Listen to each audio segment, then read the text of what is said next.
El Mostrador en la 92.9, Radio La Clave.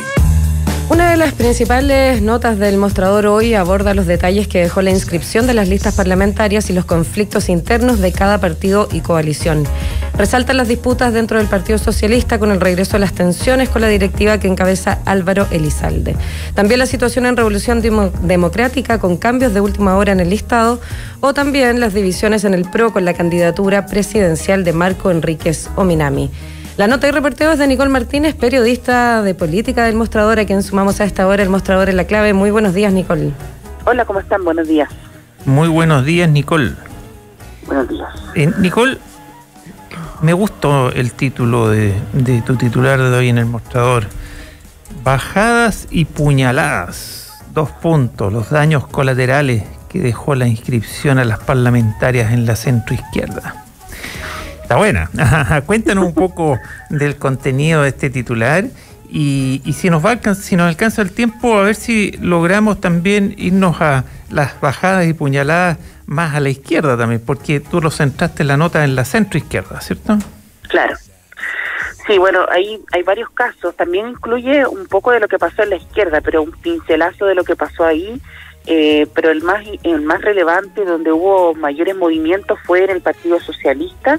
Hay que recordar también el contexto, que hubo también algunos cambios de última hora porque el PRO finalmente llevó candidato presidencial y eso hizo también que se reformularan las listas parlamentarias en lo que hasta hace algunos días se llamaba Unidad Constituyente, que cambió el nombre y finalmente con la salida del PRO. En el Partido Socialista principalmente hay varios movimientos que se registraron. El caso más conocido, el de la diputada Maya Fernández, que iba a un cupo al Senado. Sin embargo, horas antes ella notificó finalmente a la dirección del Partido Socialista que su decisión era no presentarse para repostular al Congreso, esta vez en la Cámara Alta. Las razones que ella dio públicamente es que se puede hacer política desde otros espacios, de un espacio más territorial. Lo mismo recordemos que pasó anteriormente con la diputada del PC, Camila Vallejo, y en esa línea también se manifestó Maya Fernández. Finalmente no fue entonces en este cupo, pero su entorno y algunos sectores del Partido Socialista dicen que esto responde principalmente a diferencias en cómo se ha conducido el Partido Socialista y una falta de un debate ideológico, un debate político, que es una crítica que viene haciendo Maya Fernández desde hace tiempo.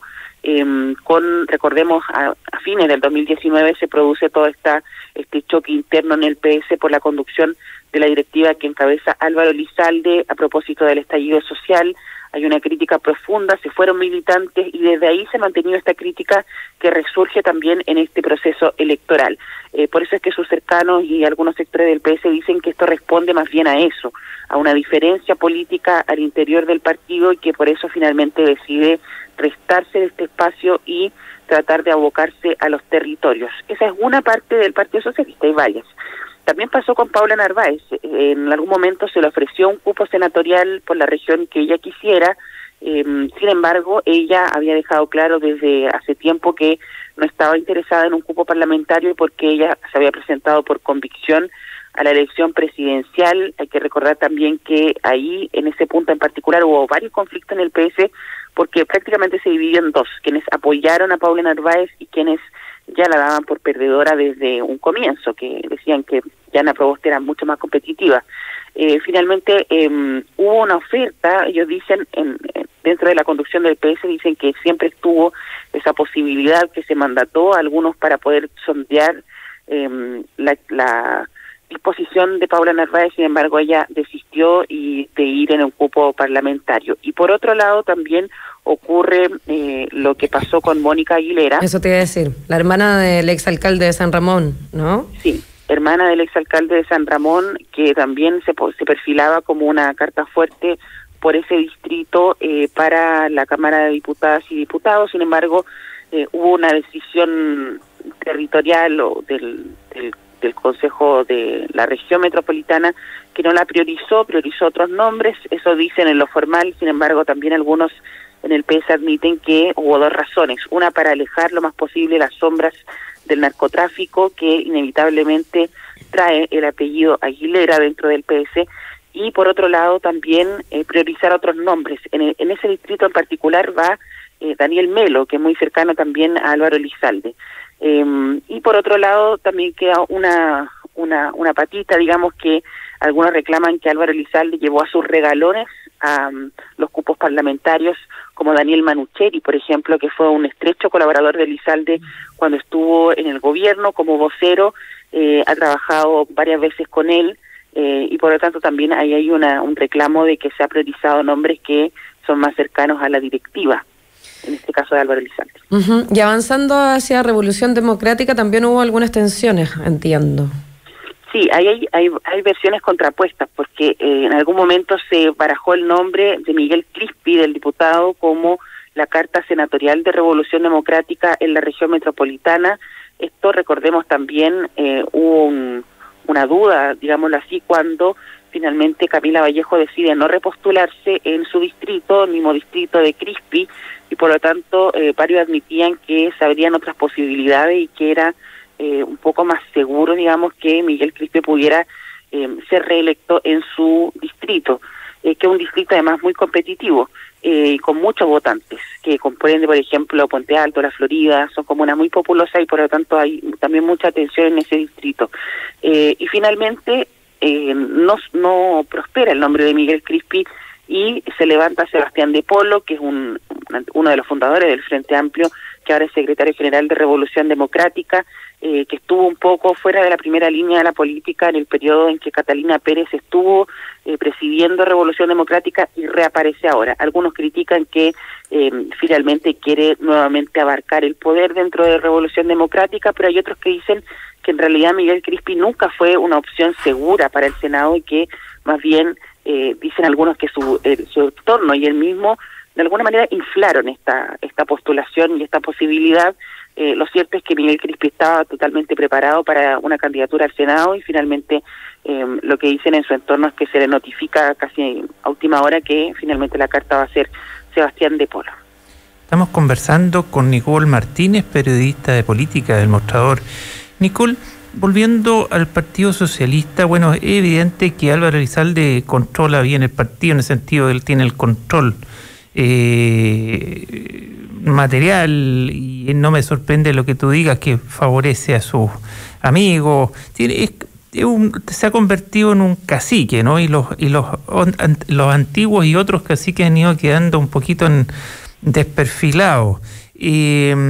Pero lo de Maya Fernández, que se haya alejado y de una candidatura que era su contrincante más conocida, ¿cómo puede afectar eso dentro del Partido Socialista? Porque es un partido complejo, de una historia de diversidad desde su fundación. Entonces esto de que tenga un cacique, por decirlo de una forma, ¿no? Sin mayor contrapeso, contraviene incluso la historia del Partido Socialista. Por ejemplo, ¿qué pasó con Carlos Montes, que todavía tenía posibilidad de ir a una reelección más, si no me equivoco, y no va? Que también una especie de prócer o cacique dentro del PS que tiene peso propio y también como que abandona. ¿Qué está pasando ahí? Si nos metemos un poquito más al interior del PS, que es un partido importante porque es parte del apoyo que tiene que lograr Yanna Proboste para consolidar su candidatura por la centroizquierda, ¿no? Sí, me faltó agregar también a Manuel Monsalve, uno de los también rostros de la disidencia del partido, donde él tampoco quedó para el cupo senatorial, estaba postulando al Biobío y hubo una decisión interna porque habían 3 cartas ahí, estaba él, Clemila Pacheco y Gastón Saavedra, y finalmente Gastón Saavedra fue la carta del PS, y algunos también acusaban que era como un castigo a lo que algunos han denominado el narvaísmo, a quienes apoyaron a Paula Narváez y estuvieron en la primera línea de su apoyo. Dentro del PS algunos dicen que está resurgiendo este clima más tenso que hubo, como decía, a fines del 2019, cuando se fue un grupo de militantes, entre ellos Fernando Atria, y posteriormente, bueno, el alcalde también, Gonzalo Durán, y posteriormente en enero, hay que recordar que también se fue Marcelo Díaz. Y algunos de de alguna manera... Claro, es que eso es lo que pasa en el PS, que están acostumbrados por historia a tener mucha diversidad, grupúsculos internos, pelean entre ellos, y cuando eso deja de existir es porque ya algunos están pescando las maletas para irse. Esa es la sensación, ¿o no? Claro, aquí, bueno, lo que nos han dicho del entorno de Maya Fernández, que no hay una intención de abandonar el partido, pero sí dentro de la colectividad dicen que están resurgiendo esos momentos más tensos que hubo un tiempo atrás, y probablemente, bueno, es muy difícil, dicen que se empieza a pedir la cabeza de Álvaro Elizalde de la directiva, pero por un tema más bien electoral, porque hay un año electoral y probablemente van a esperar esta discusión más abocada a la directiva una vez que terminen las elecciones, pero hay una molestia profunda en cómo se ha llevado adelante el partido, la conducción, principalmente porque dicen no ha existido una discusión política, ideológica para replantear el Partido Socialista. Hay que decir también que hay un sector que está muy molesto porque no se priorizó este pacto con la izquierda, porque muchos, ya lo hemos hablado también en otras notas, están muy aburridos de este eje con la democracia cristiana. Y por antiguo lo tanto, eje que le dio gobernabilidad a Chile desde el año 90. Claro, pero que estuvo en entredicho con esa fallida primaria, pero hay una intención de la militancia socialista de girar más hacia la izquierda, porque se autodefinen como un partido de izquierda, y por lo tanto eso también ha ido alimentando esta situación, y varios dicen que el punto de mayor tensión que finalmente llevó al clímax de esta molestia fue precisamente el tema presidencial.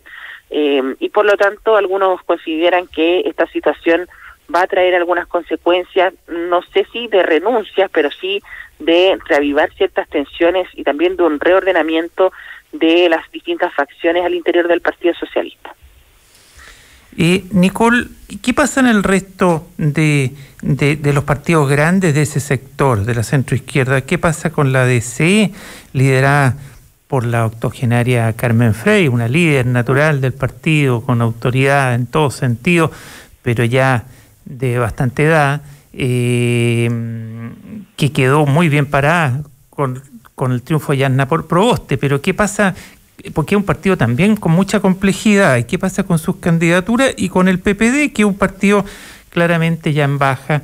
Incluso su expresidente habla de que era hora de no me acuerdo cómo lo decía, pero lo que decía era de reinventar otros referentes, ¿no? Una cosa así. Y de reinventar otros referentes con más gente que reagrupara sectores. Un eje progresista. Un eje progresista. Ahora la DC quedó ahí en esa victoria, pero recordemos igual los números de participación, que también dicen algo, digo yo. Sí, por supuesto, por supuesto. ¿Qué pasa por ahí, por esos sectores y por esas candidaturas, las candidaturas de esos partidos?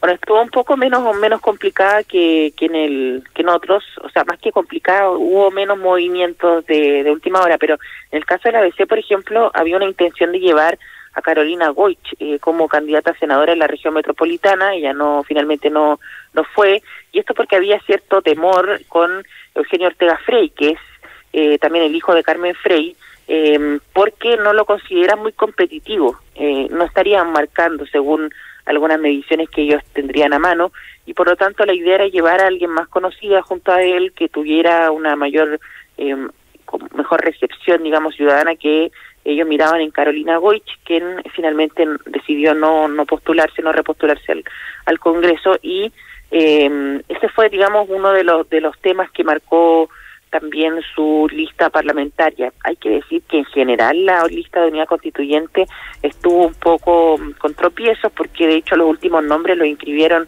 poquito antes de las 12 de la noche, a las 11:53 ingresaron el último nombre para inscribir a las listas, porque claro, hubo intentos también de subir personas en las últimas horas que no resultó, personas que, por ejemplo, lo mismo que le pasó al Frente Amplio, personas que tecnológicamente no respondieron bien a ese proceso, que les faltaba apretar ciertos botones en la postulación, etcétera. Pero en el fondo eran detalles técnicos finalmente, o que la gente no supo postular.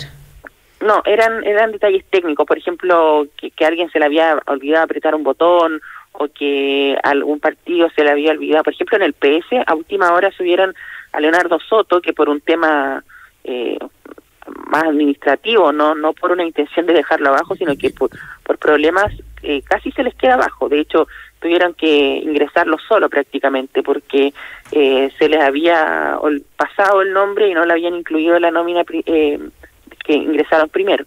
Ese tipo de problemas que yo creo que tuvieron la mayoría de los pactos, problemas con la plataforma tecnológica, con la plataforma digital, pero también con un poco de desorden o de algunos problemas de organización que tuvieron con algunos nombres en particular, y que responde también a esta negociación que se hizo prácticamente hasta el último minuto.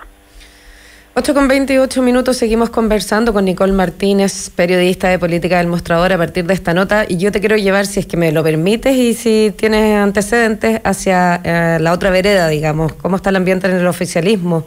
¿Qué rol está cumpliendo Sebastián Sichel? ¿Hay coletazos ahí o no? ¿Están más ordenadas las aguas? Ya hay un primer coletazo que comentamos hace un rato, titular, porque claro, hay no un diputado que fue condenado por fraude al fisco, que es de la alianza de gobierno, que es del PRI, un señor de apellido Velázquez.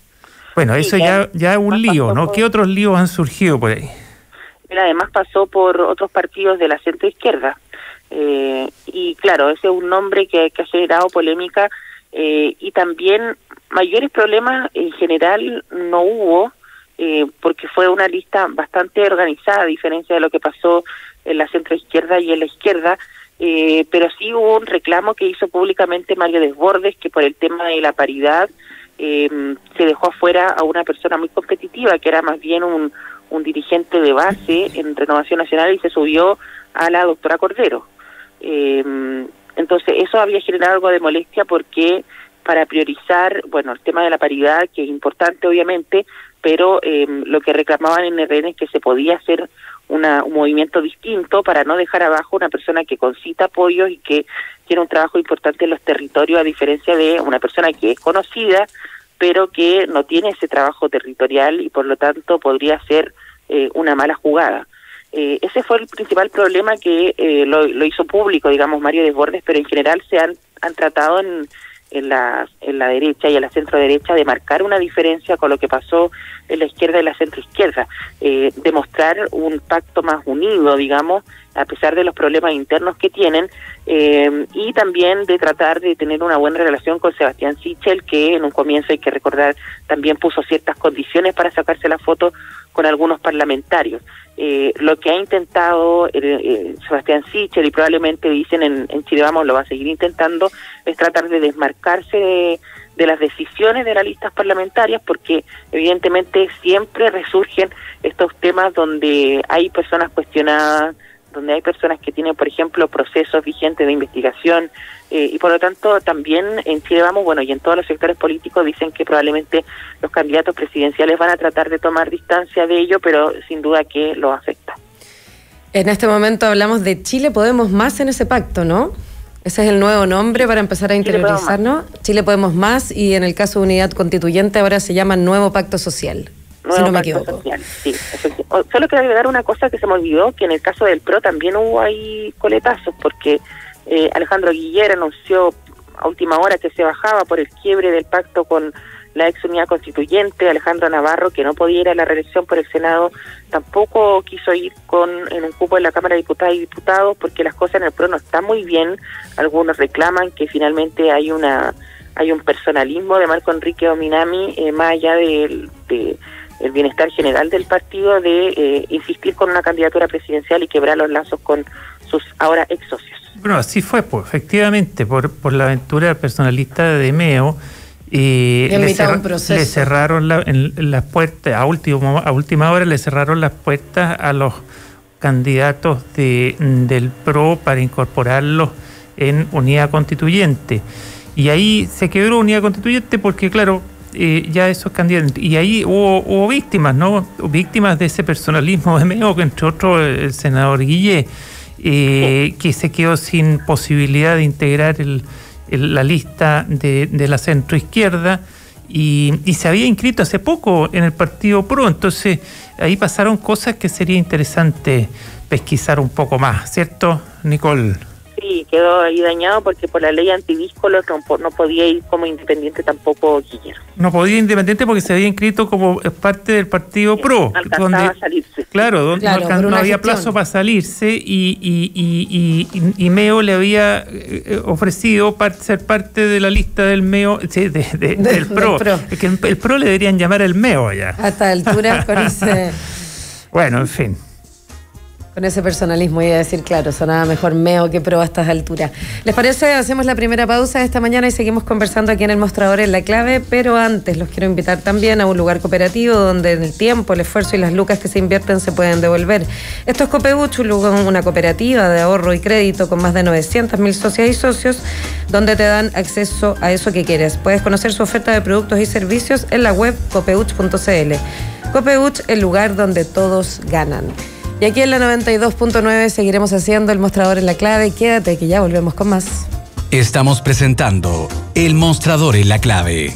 Información con la independencia que nos caracteriza.